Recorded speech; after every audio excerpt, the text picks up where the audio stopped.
بسم اللہ الحمد للہ والصلاة والسلام علی رسول اللہ رب اشرح لی صدری ویسر لی امری واحلل عقدۃ من لسانی یفقہوا قولی۔ ناظرین السلام علیکم ورحمۃ اللہ وبرکاتہ۔ سیرت النبی صلی اللہ علیہ وسلم انگلیوں پر اہم واقعات کو یاد رکھیے آسان طریقے سے 5 منٹ سیریز میں۔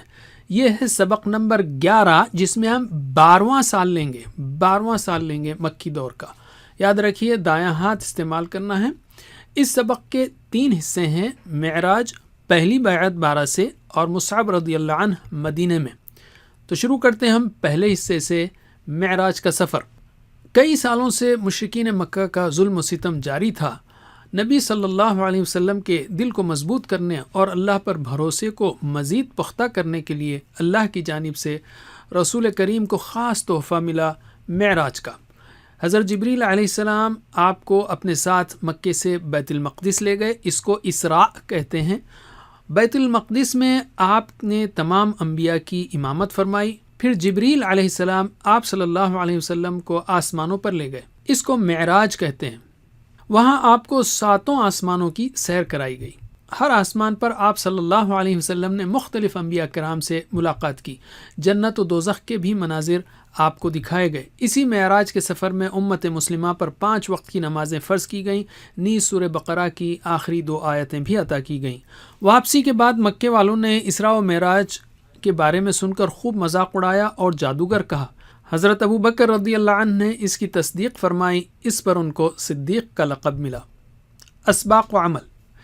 معراج کے اس واقعے سے پتہ چلتا ہے کہ اللہ کے نزدیک رسول اللہ صلی اللہ علیہ وسلم کا مقام کتنا بلند ہے۔ کیا ہم بھی پیارے نبی کے اس بلند مرتبے کی قدر کرتے ہیں؟ فرض نمازیں پابندی کے ساتھ ادا کیجیے اور دوسروں کو بھی حکمت کے ساتھ اس کی دعوت دیجیے۔ اب ہم لیتے ہیں دوسرا حصہ، پہلی بیعت 12 سے۔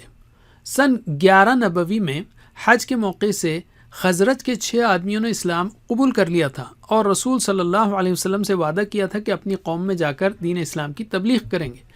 تو 12 نبوی میں حج کے موقع سے مدینے سے 12 افراد آپ کی خدمت میں حاضر ہوئے۔ ان لوگوں نے رسول اللہ سے مینا میں ایک عقبہ یعنی گھاٹی کے پاس ملاقات کی، آپ سے چند باتوں پر بیعت کی۔ اس کو پہلی بیعت عقبہ کہتے ہیں۔ اسباق و عمل۔ قوم کے بڑے اور ذمہ دار لوگوں کو دین کی خدمت کے لیے آگے آنا چاہیے تاکہ انہیں دیکھ کر عوام اور خاص کر بچوں میں نیک کام کرنے کا شوق اور جذبہ پیدا ہو۔ خود میں دینی غیرت اور ایمانی قوت پیدا کیجیے اور اپنے اخلاق کو بہتر بنائیے تاکہ دوسرے لوگ بھی اسلام کو صحیح طور پر سمجھ سکیں۔ علم یعنی ویڈیو کو روکیے اور دوسروں کو سکھائیے۔ تیسرا حصہ، مصعب رضی اللہ عنہ مدینے میں۔ حج کے بعد رسول اللہ صلی اللہ علیہ وسلم نے اسلام قبول کرنے والے مدینہ کے لوگوں کے ساتھ حضرت مصعب بن عمیر رضی اللہ عنہ کو دین کی تعلیم دینے کی غرض سے بھیجا۔ حضرت مصعب رضی اللہ عنہ مدینے میں حضرت اسعد بن زرارہ رضی اللہ عنہ کے گھر اترے اور دونوں نے مل کر اسلام کی تبلیغ شروع کر دی۔ ان دونوں کی تبلیغ کے نتیجے میں بہت کم وقت میں مدینے میں کئی لوگوں نے اسلام قبول کر لیا۔ اسباق و عمل۔ بہترین صلاحیت پیدا کریں اور اپنی صلاحیتوں کو دین کی خاطر استعمال کریں۔ اسلام کا پیغام پورے شوق اور جذبے کے ساتھ دوسروں تک پہنچائیں۔ قوم کو دین سکھائیں اور قرآن کی تعلیم دیں اور شرک سے دور رہنے کی تلقین کریں۔ علم۔ اب ہم لیتے ہیں قرآن کو۔ یاد رکھیے نزول کے اعتبار سے قرآنی پاروں کے 4 بڑے حصے کیے جا سکتے ہیں۔ مکی زندگی کے چوتھے دور یعنی 11 سے 13 نبوی میں یہ 15 صورتیں نازل ہوئیں، تقریباً 8 پاروں کے برابر۔ کم از کم 7 سے 14 پاروں کو یاد رکھیے، سوائے 10 کے، 7 سے 14۔ پچھلے دور میں 17 سے 24 تھا اور یہ 7 سے 14، تو یاد رکھنا آسان ہے۔ یاد رکھیے ان پاروں میں دوسری صورتیں بھی ہو سکتی ہیں۔ صحابہ کرام رضی اللہ عنہم قرآن کی صورتوں کو پڑھتے اور مخالفت بھرے ماحول میں ایمان پر جمے رہتے اور ان صورتوں کو دعوت دینے کے لیے استعمال کرتے۔ قرآن کو سمجھ کر پڑھیے تاکہ ہمارے لیے بھی اللہ کے دین پر عمل کرنا، اس پر جمے رہنا اور اس کے ذریعے دین کا پیغام پھیلانا ممکن ہو۔ اب ہم لیتے ہیں حدیث کو۔ آپ صلی اللہ علیہ وسلم کی زندگی چلتا پھرتا قرآن تھی اور آپ کی باتیں اس کی شرح تھیں جو احادیث میں موجود ہیں۔ روزانہ احادیث پڑھنے کے لیے کم از کم 2 منٹ کا وقت نکالیے۔